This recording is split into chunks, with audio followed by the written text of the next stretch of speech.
नमस्कार दोस्तों, आज जिस अपडेट की मैं बात करने वाला हूं वो अपडेट आपके दिल्ली आईटीआई इंस्ट्रक्टर की वैकेंसी को के कट ऑफ को लेकर है। और रही बात ट्रेड की बात कर लूं तो ट्रेड आपका मिल राइट का ट्रेड रहने वाला है। मिल राइट का ट्रेड रहने वाला है जिसकी अगर बात कर लूँ तो वैकेंसी आपके 2023 की निकाली गई थी और पेपर आपका साल भर बाद लगभग 2024 में फरवरी में पेपर होता है। और उसकी कट ऑफ जो है धीरे धीरे जारी कर दी गई है। लगभग बहुत सारे ट्रेड की कट ऑफ जारी कर दी गई है और बहुत ऐसे ट्रेड है जिसका फाइनल रिजल्ट भी निकल के आ गया कि किन कैंडिडेट को जो है ज्वाइनिंग मिलने वाली है और कितने कैंडिडेट को शॉर्टलिस्ट किया गया है वो सब भी निकल के आ गया है। तो यदि आप हमारे चैनल पर नए हो तो प्लीज़ चैनल को सब्सक्राइब कर लीजिए। आपको डेली बेसिस पे कोई भी अपडेट आती है, कोई भी जॉब निकल के आती है तो उसको हम डेली बेसिस पे अपडेट कर देते हैं। तो हम चलते हैं इस पे को थोड़ा डिटेल में कवर करने वाले हैं। तो मिल राइट की आपकी जो ट्रेड रहने वाली है इसमें वैकेंसी जो है टोटल 7 वैकेंसी निकाली गई थी। और 7 वैकेंसी में अगर हम बात कर लें कि कितने कैंडिडेट पेपर देते हैं तो उसको 205 कैंडिडेट ऐसे हैं जिन्होंने पेपर दिया है इस ट्रेड से। अब 205 कैंडिडेट पेपर दिए हैं। 7 मार्च को पेपर होता है, 7 मार्च 2024 को पेपर होता है। और कितने कैंडिडेट को शॉर्टलिस्ट किया गया है उसको हम बात करते हैं। तो अगर वैकेंसी की बात कर ले तो टोटल वैकेंसी 7 वैकेंसी है जिसमें से मात्र 31 कैंडिडेट को शॉर्ट लिस्ट किया गया है। अब 31 कैंडिडेट में वैकेंसी अगर हम डिवाइड करें तो आपका अदर रीजन के जो वैकेंसी है यानी जनरल की जो वैकेंसी है उसमें 2 वैकेंसी पे 8 कैंडिडेट को शॉर्ट लिस्ट किया गया है। ईडब्ल्यूएस में 1 वैकेंसी पे 5 कैंडिडेट को शॉर्ट लिस्ट किया गया है। ओबीसी की बात कर ले तो 2 वैकेंसी पे 8 कैंडिडेट को शॉर्ट लिस्ट किया गया है। और उसके बाद एससी की बात कर ले तो 1 वैकेंसी पे 5 स्टूडेंट को शॉर्ट लिस्ट किया गया है।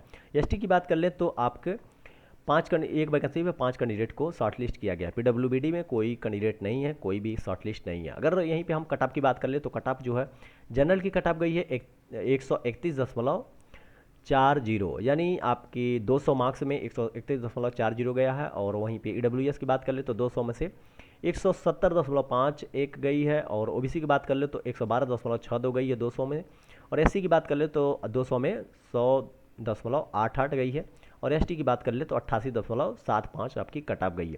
तो ये कट ऑफ निकल के आ रही है। अब रही बात जो भी कैंडिडेट कट ऑफ क्वालिफाई किए हैं तो उनको करना क्या है, तो उनको ये जो टाइमिंग दिया गया है यानी 8 जुलाई से लेके आपका 22 जुलाई तक टाइमिंग दिया गया है, यानी इस टाइम के अंदर उनके अपने जो डॉक्यूमेंट्स हैं उसको अपलोड करने होंगे। और अपलोड कहाँ करने होंगे, ई डोसियर लिंक जो होता है वहाँ से जाके आपको इसकी ऑफिशियल वेबसाइट पे आप वहाँ पे जाके लॉगिन करेंगे। लॉगिन करने के बाद ई डोसियर लिंक एक्टिवेट हो जाएगा 8/7 से और 8 जुलाई से। उसके बाद आप उसमें जाके अपने डॉक्यूमेंट को अपलोड करिए। और अपलोड करने के बाद आप अपलोड कर देंगे तो डॉक्यूमेंट वेरिफिकेशन होता रहेगा। और रही बात डॉक्यूमेंट वेरिफिकेशन जब हो जाएगा तो आपका फाइनल रिजल्ट निकल के आ गया जाएगा कि किन कैंडिडेट को शॉर्टलिस्ट किया गया है। और रही बात बहुत सारे ऐसे कैंडिडेटों का कमेंट्स आता है कि सर हमें अपना मार्क्स देखना है कि हमें मार्क्स कितना मिला है।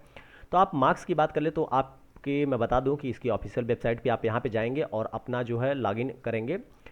OARS पोर्टल अपना लॉगिन करेंगे। जैसे ही लॉगिन करने के बाद आप वहाँ पे जाके अपने अकाउंट में जाके वहाँ पे candidate can view their marks यानी अपने मार्क्स को देख सकते हैं। जितने भी कैंडिडेट अपने पास हैं वो किसी भी ट्रेड के जो हैं जिनका रिजल्ट जारी कर दिया गया है, जिनका कट ऑफ जारी कर दी गई है, वो अपने मार्क्स को जाके वहाँ पे देख सकते हैं लॉगिन करके। कोई भी कैंडिडेट है तो अगर अपने मार्क्स को देखना चाहते हैं तो वहाँ से देख सकते हैं।